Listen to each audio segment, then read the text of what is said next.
Hello everyone, welcome back to the StudyPod channel. This is the second lecture of class 9 polynomial. अगर आपने इसका पहला video नहीं देखा तो आप आई बटन पर क्लिक कर सकते हैं या फिर डिस्क्रिप्शन बॉक्स में दिए गए लिंक से क्लिक कर सकते हैं. ओके, तो लास्ट लेक्चर में हमने पॉलिनोमियल का definition, types of polynomial and what is the zero of a polynomial, हमने ये सब देखा था. अब हम रिमाइंडर थ्योरम से कंटिन्यू करेंगे. तो रिमाइंडर थ्योरम जैसे कि आपको पता है कि हम बहुत लोअर क्लासेस से करते हैं कि dividend equals to divisor into coefficient plus remainder. For example, अगर मैं डिविडेंड 9 लेता हूँ और मैं इसको 2 से डिवाइड करता हूँ तो मेरे पास कोएफिशिएंट आएगा 4 और रिमाइंडर बचेगा 1. ओके, ये हम सभी को पता है. तो पॉलिनोमियल का रिमाइंडर थ्योरम भी कुछ ऐसा ही होता है. मान लीजिए कोई पी एक्स एक पॉलिनोमियल है. अगर मैं इसको एक स्पेसिफिक पॉलिनोमियल से, समझ लीजिए कि वो x प्लस 1 है, अगर इसे डिवाइड करता हूँ तो अगर ये डिविजिबल होगा तो रिमाइंडर हमारे पास क्या आएगा? 0. ओके, लेकिन फॉर एनी केस जहाँ पे ये रिमाइंडर 0 नहीं आता तो जो टर्म या फिर जो पॉलिनोमियल हमें लास्ट में मिलेगा हम उसको एज अ रिमाइंडर बोलेंगे इस पी एक्स पॉलिनोमियल का. ओके, तो यहाँ पे एक एग्जांपल देखते हैं. यहाँ पे बोला है कि find the remainder when this polynomial is divided by y minus 5. तो इसको करने के दो तरीके हो सकते हैं. पहला वाला जो कि हमें पता है कि हम नॉर्मल डिवाइड कर सकते हैं, तो हम यहाँ पे y माइनस 5 ऐसे लिखेंगे और जो पॉलिनोमियल हमें गिवन है उसको हम ऐसे लिख देंगे और फिर डिवाइड करेंगे इसको. तो डिवाइड करने के लिए हमें पहले इसको y स्क्वायर से मल्टीप्लाई करना होगा. तो यहाँ पे आ जाएगा y cube minus 5y square. Okay, यहाँ पे आ जाएगा 6y स्क्वायर और ये 2y नीचे आ जाएगा. फिर हम इसको मल्टीप्लाई करेंगे 6y से, तो यहाँ पे 6y स्क्वायर आ जाएगा और यहाँ पे आएगा माइनस 30y. सो यहाँ पे नीचे इसका आ रहा है प्लस 28y और ऊपर से प्लस 5. ओके, अब हमें इसको प्लस 28 से मल्टीप्लाई करना होगा, तो यहाँ पे 28y आ जाएगा और यहाँ पे आएगा माइनस 140. तो यहाँ पे रिमाइंडर कितना बच रहा है हमारे पास? 145. ये तो हमारा नॉर्मल तरीका हो गया. लेकिन अगर हम इस रिमाइंडर थियरम को यूज़ करें तो हमें इतना बड़ा डिवाइड करने की कोई ज़रूरत नहीं है. तो देखिए यहाँ पे पी एक्स हमें गिवन है y cube plus y square minus 2y plus 5 और यहाँ पे बोले कि इसको y माइनस 5 से डिवाइड करना है. तो अगर हम y माइनस 5 को इस पी एक्स का एक फैक्टर मानेंगे तो हम y माइनस 5 इक्वल्स टू 0 लिख सकते हैं. यहाँ से हमें y का वैल्यू कितना मिलेगा? 5. तो अगर ये y माइनस 5 एक फैक्टर होता पी एक्स का, तो हम इस 5 को अगर यहाँ पे y के साथ रिप्लेस करते तो हमें पी एक्स इक्वल्स टू 0 मिलता. और अगर ये इसका फैक्टर नहीं होता तो जो भी हमें मिलेगा वो हमारा रिमाइंडर हो जाएगा. ठीक है, तो हम p एट 5 इसका वैल्यू निकाल लेते हैं. 5 cube plus 5 square minus 2 into 5 plus 5, ये आ जाएगा 125 plus 25 minus 10 plus 5, 150 minus 10 plus 5, this will come out to be 145. तो देखिए ये वाला प्रोसेस जब रिमाइंडर थ्योरम को यूज़ करके करते हैं तो this is much simpler and much shorter compare to this one. Okay, चलिए हम आगे चलते हैं. हम नेक्स्ट हमारा जो मेजर टॉपिक है इस चैप्टर का वो है फैक्टराइजेशन. तो फैक्टराइजेशन क्या होता है पहले उसको समझते हैं. मान लीजिए मेरे पास एक नंबर है 16. ओके, अब 16 को मैं बहुत तरीके से दो नंबर्स के मल्टीप्लाई के फॉर्म में लिख सकता हूँ, 3 नंबर के मल्टीप्लाई के फॉर्म में लिख सकता हूँ. फॉर एग्जांपल, मैं अगर 2 इंटू 8 लिखूँ तो ये भी 16 होगा. मैं अगर 2 इंटू 2 इंटू 2 इंटू 2 लिखूँ ये भी 16 होगा. या फिर मैं 4 इंटू 4 लिखूँ ये भी 16 होगा. तो यहाँ से हम देख सकते हैं कि हम 16 को बहुत सारे नंबर्स के मल्टीपल्स के फॉर्म में कन्वर्ट कर सकते हैं. ओके, और हम जब किसी भी नंबर को बहुत सारे अलग अलग नंबर्स के मल्टीपल्स के फॉर्म में कन्वर्ट करते हैं तो इसी को फैक्टराइजेशन बोलते हैं. ओके, ध्यान रखिएगा कि ये बस मल्टीप्लिकेशन के फॉर्म में ही हो सकता है, कभी भी एडिशन या सब्ट्रैक्शन के फॉर्म में नहीं हो सकता। तो 16 की तरह हम किसी भी पॉलिनोमियल को भी ऐसे मल्टीप्लिकेशन के फॉर्म में कन्वर्ट कर सकते हैं। ओके, तो सबसे जो कॉमन या फिर बेसिक टॉपिक होता है किसी भी क्वाड्रेटिक पॉलिनोमियल को फैक्टराइज करने के लिए, वो होता है मिडिल टर्म। तो एक एग्जांपल देख लेते हैं यहाँ पे। तो यहाँ पे हमारे पास है 5y² + 7 - 6। तो मिडिल टर्म करने का सबसे पहला जो तरीका है वो है कि आपको ये पहला वाला और लास्ट वाला, मतलब जो भी क्वाड्रेटिक टर्म है यहाँ पे क्वाड्रेटिक टर्म y² है तो उसका कोफिशिएंट 5 है यहाँ पे, और कांस्टेंट टर्म है -6। ओके, तो हमें 5 और इस 6 को मल्टीप्लाई करना होगा, हमें मिलेगा 30। ओके, अगर यहाँ पे सिर्फ y² रहता तो हम सिर्फ 6 को यहाँ पे लिखते। अब हमें क्या करना है, हमें इस 30 को फैक्टराइज करना है, और फैक्टराइज करके हमें 7 लाना है। ओके, 30 से हमें पहुँचना है 7 तक, 30 के फैक्टर्स से। तो 30 के फैक्टर्स क्या क्या हो सकते हैं, देखिए 5 × 6 हो सकते हैं, या फिर 10 × 3 हो सकते हैं। अब बात ये आती है कि हमें प्लस करके 7 तक पहुँचना है या फिर सब्ट्रैक्ट करके 7 तक पहुँचना है। तो वहाँ पे हमें ये वाला साइन हेल्प करेगा। ये वाला साइन अगर माइनस होगा तो हमें माइनस करके 7 तक पहुँचना है, और ये वाला साइन अगर प्लस होगा तो हमें एडिशन करके 7 तक पहुँचना है। तो देखिए अगर मैं 10 - 3 करूँ तो मुझे 7 मिल जाएगा। ओके, मैंने माइनस क्यों किया, क्योंकि यहाँ पे माइनस है इसीलिए। ठीक है, अब हम यहाँ पे लिख सकते हैं 5y², और 7 को चेंज करके मैं 10 - 3 लिख दूंगा। अब देखिए कि 5y² + 10y - 3y - 6। यहाँ से हम 5y कॉमन ले सकते हैं, तो फर्स्ट टर्म में y बचेगा और यहाँ पे 2 बचेगा, और यहाँ पे -3 कॉमन ले सकते हैं, तो यहाँ पे y बचेगा और +2 बचेगा। अब देखिए इन दोनों टर्म्स में से y + 2 कॉमन है, तो y + 2 कॉमन आउट हो गया, और यहाँ पे बचा 5y - 3। तो देखिए हमारे पास जो पॉलिनोमियल था 5y² + 7y - 6, उसको हमने दो अलग अलग टर्म्स के मल्टीप्लाई के फॉर्म में निकाला है। तो ये हमारा फैक्टराइजेशन का आंसर निकल गया। ओके, अगर यहाँ पे मान लीजिए कोई क्यूबिक पॉलिनोमियल होता तो हमें यहाँ पे 3 फैक्टर्स मिलते, क्योंकि यहाँ पे एक क्वाड्रेटिक पॉलिनोमियल हमने लिया है इसलिए हमें 2 फैक्टर्स मिले हैं।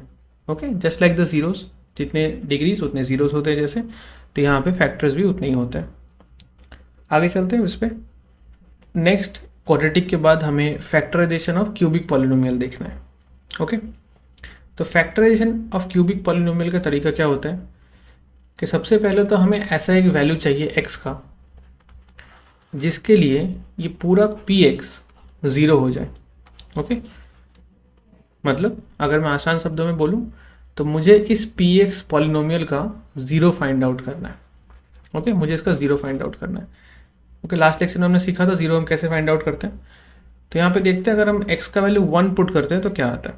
ओके, तो एट x = 1 देखते हैं ये px का वैल्यू कितना आता है।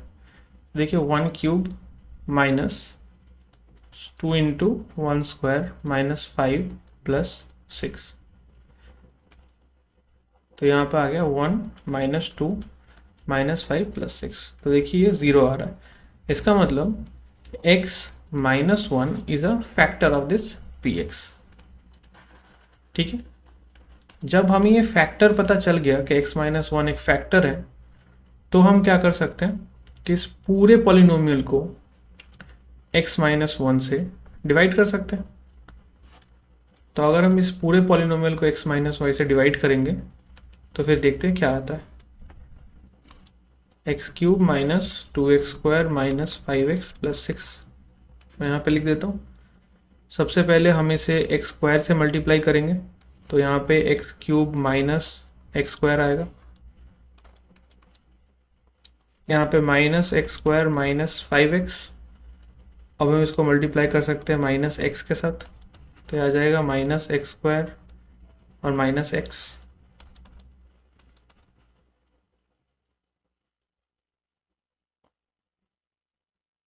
सॉरी, ये +x होगा, तो यहाँ पे आ जाएगा -6x और ऊपर से आ जाएगा +6। अब हम इसको -6 से मल्टीप्लाई कर सकते हैं, -6x और +6 आ गया।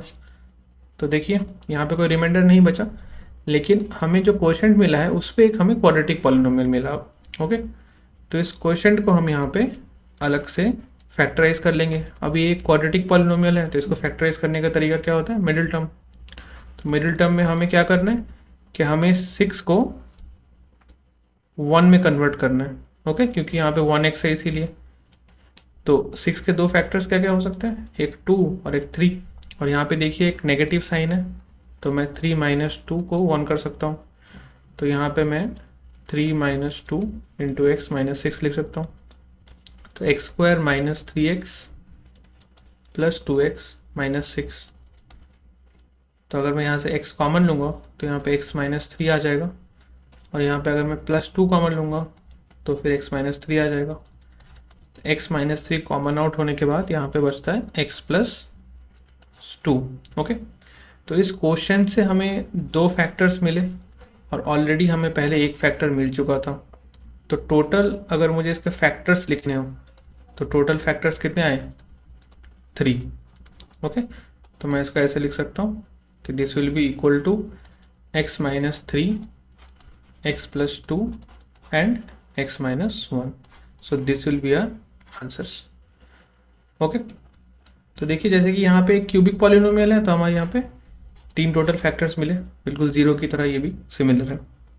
ओके, अब इन दोनों के बाद कुछ फैक्टराइजेशन के टेक्निक्स ऐसे हैं जिसमें हम कुछ एल्जेब्रिक आइडेंटिटीज़ को यूज़ करते हैं। ओके, तो एग्जाम्पल के थ्रू इसको समझते हैं। तो पहले वाला देखिए, यहाँ पे जो एक पॉलिनोमियल हमें दे रखा है x³ - 9x² y + 27xy² - 27y³। तो हम यहाँ पे देख सकते हैं कि हमें दो क्यूब के टर्म में है और बीच में दो टर्म्स डिफरेंट है। ओके, और यहाँ पे देखिए ये जो क्यूब का टर्म है और ये जो क्यूब का टर्म है ये परफेक्ट क्यूब्स है। तो मैं इसको यहाँ पे x³ और इसको -3y का होल क्यूब लिख सकता हूँ। ओके, अब मुझे इस बीच वाले नंबर्स को चेंज करना पड़ेगा ताकि ये किसी एक एल्जेब्रिक आइडेंटिटी के साथ मैच हो जाए। तो मैं इसको क्या लिख सकता हूँ, 3x², सॉरी यहाँ पे मैं 3x² और इंटू 3y लिख सकते हैं। ओके, देखिए वैल्यूज़ का मैंने चेंज नहीं किया, मैंने बस इसको तोड़ के सिर्फ ये x और 3y के साथ एक्सचेंज करके लिखा है। तो 3 3 = 9, x² और y वैल्यू बिल्कुल सेम है। ठीक है, नेक्स्ट वाले को मैं कैसे लिख सकता हूँ, 3x और 3y का होल स्क्वायर। ठीक है, देखिए यहाँ पे भी वैल्यू बिल्कुल सेम है। अब क्वेश्चन ये आता है कि मैंने ऐसा क्यों किया।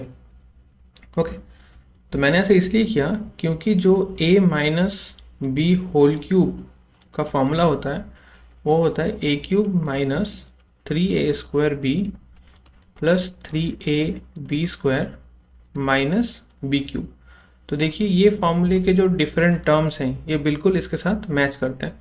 तो हमें ये जो पॉलिनोमियल गिवन है इसको a - b होल क्यूब के फॉर्म में लाना पड़ेगा। ओके, तो यहाँ पे देखिए ये बिल्कुल इस फॉर्मूले की तरह बन चुका है। तो मैं यहाँ पे ये लिख सकता हूँ कि this equals to a - b का होल क्यूब। ये हो गया हमारा फैक्टराइजेशन। अब हम इसको अलग अलग करके भी लिख सकते हैं, ऐसे इसको 3 बार लिख देंगे। ठीक है, या फिर आप इसको इस फॉर्म में भी रख सकते हैं। तो ये हमारा हो गया फैक्टराइज। ओके, नेक्स्ट हमारे पास एक स्क्वायर वाला है, तो इसको भी हम क्या कर सकते हैं, देखिए 9x² ये भी परफेक्ट स्क्वायर बन सकता है, 25y² ये भी परफेक्ट स्क्वायर बन सकता है। तो हम इसको 3x का होल स्क्वायर लिख सकते हैं और इसको हम 5y का होल स्क्वायर लिख सकते हैं।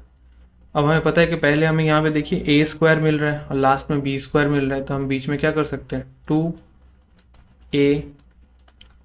देखिए यहाँ पे भी वैल्यू चेंज नहीं हुआ है, 2 3 = 6, 6 5 = 30 एंड xy। ठीक है, तो इसको हम क्या लिख सकते हैं, 3x - 5y का होल स्क्वायर। यहाँ पे हमने कौन सा आइडेंटिटी यूज़ किया, हमने यहाँ पे यूज़ किया a - b होल स्क्वायर का, a² - 2ab + b²। ओके, चलिए नेक्स्ट और कुछ क्वेश्चंस देखते हैं हम। तो नेक्स्ट ये जो क्वेश्चन है यहाँ पे, यहाँ पे देखिए हमारे पास 3 स्क्वायर के टर्म्स हैं और हमें पता है कि 3 स्क्वायर के जो टर्म्स आते हैं वो हमारे पास कॉमनली एक फॉर्मूले के अंदर होते हैं कि a प्लस बी प्लस सी का होल स्क्वायर। ओके, इस फॉर्मूले को अगर हम ओपन करें तो ये क्या होता है, a square plus B square plus c square plus 2ab plus 2bc plus 2ca। अब देखते हैं कि ये वाला जो पॉलिनोमियल गिवन है ये इसके साथ मैच हो पाता है कि नहीं। ठीक है, तो पहले तो यहाँ पे एक्स स्क्वायर और वाई स्क्वायर गिवन है, हम 9z स्क्वायर को 3z का होल स्क्वायर लिख सकते हैं। ओके, 2xy को एज इट इज रहने देते हैं। 6yz को हम क्या कर सकते हैं, 2 इंटू वाई इंटू 3z, और 6xz को हम क्या कर सकते हैं, 2 इंटू एक्स इंटू 3z। तो देखिए ये वाला जो लाइन है इस आइडेंटिटी के साथ एग्जैक्टली मैच कर रहा है, तो हम यहाँ से लिख सकते हैं x plus Y plus 3z, क्योंकि c हमारा यहाँ पे 3z है, इसका होल स्क्वायर। तो ये हमारा फैक्टराइज हो गया। ओके, चलिए नेक्स्ट क्वेश्चन में चलते हैं। तो नेक्स्ट क्वेश्चन में हमारे यहाँ पे 8x का whole cube minus 2x minus 3y का होल क्यूब। तो देखिए पहले से ये हमें एक आइडेंटिटी के फॉर्म में गिवन है, a cube minus b cube. Okay, a cube minus b cube के बहुत सारे फॉर्मूलेज होते हैं, लेकिन फैक्टराइजेशन में जो फॉर्मूला काम में आता है वो होता है a minus b into a square plus A b plus B square. Okay, तो अब हम क्या करेंगे, इसको पहले एक होल क्यूब के फॉर्मूले में कन्वर्ट करेंगे। ओके, तो यहाँ पे हम लिखेंगे 2x का whole cube minus 2x minus 3y का होल क्यूब। अभी ए क्यूब माइनस बी क्यूब बन चुका है। ओके, अब हम इसको फॉर्मूले में पुट करते हैं। तो सबसे पहले क्या होगा, a माइनस बी, तो 2x माइनस 3y, ये हो गया a माइनस बी। अब हम लिखेंगे a स्क्वायर, तो 2x का होल स्क्वायर प्लस ए B 2x into 2x minus 3y plus B square, तो 2x माइनस 3y का स्क्वायर। ओके, अब हम इस फॉर्मूले को ओपन करेंगे तो क्या होगा, देखिए यहाँ पे 2x minus 2x plus 3y, तो यहाँ पे 2x और 2x तो कट जाएगा। अंदर क्या होगा, देखिए यहाँ पे 4x square plus 2x into 2x, फिर से 4x square, 2x into minus 3y, तो ये हो जाएगा माइनस 6xy। फिर आगे चलते हैं, यहाँ पे देखिए a माइनस बी का होल स्क्वायर है, तो इसको भी हमें ओपन करना पड़ेगा, तो ये हो जाएगा 4x स्क्वायर माइनस 12xy, और ये हो जाएगा प्लस 9y स्क्वायर। ओके, अब हम यहाँ से क्या लिख सकते हैं, पहले तो बस 3y है यहाँ पे, और इसके अंदर है 4x स्क्वायर 4x स्क्वायर और 4x स्क्वायर, तो टोटल हो गया 12x स्क्वायर माइनस 6xy और माइनस 12xy, ये मिलके हो गया माइनस 18xy, और एक प्लस 9y स्क्वायर यहाँ पे बचा हुआ है। ओके, अब देखिए यहाँ से हम 3 कॉमन ले सकते हैं हर एक टर्म से, तो हम 3 कॉमन ले लेंगे, तो 3y पहले से बाहर है इंटू 3, अंदर यहाँ पे बचेगा 4x square minus 6xy plus 3y square. तो हमारा आंसर फाइनली आया 9y into 4x square minus 6xy plus 3y square, ये हमारा फैक्टराइज हो गया। ओके, तो फैक्टराइजेशन के जो नंबर ऑफ क्वेश्चन है वो अनलिमिटेड है और इसके टाइप्स भी अनलिमिटेड है। तो इसके बाद जो हम नेक्स्ट वीडियो बनाएंगे पॉलिनोमियल चैप्टर का, वहाँ पे हम जो मेजॉरिटी ऑफ क्वेश्चन है उसको डिस्कस करेंगे। उसके अंदर मैक्सिमम टाइप्स ऑफ जो फैक्टराइजेशन के क्वेश्चंस आ सकते हैं, बन सकते हैं, हम सबको देखेंगे वहाँ पे। ठीक है, इस स्लाइड में मैंने कुछ इंपॉर्टेंट एल्जेब्रिक आइडेंटिटीज़ को नोट कर दिया है। ये सारे आइडेंटिटीज़ हमारे इस पूरे चैप्टर में या फिर क्लास 9 और 10 के सारे क्वेश्चंस में काम आते हैं। तो आप इसका स्क्रीनशॉट लेके रख सकते हैं अपने पास। ओके, तो इस वीडियो में आजकल इतना ही। अगर आपको वीडियो पसंद आए तो वीडियो को बिल्कुल लाइक और शेयर करिए और चैनल को सब्सक्राइब कीजिए। Thanks a lot.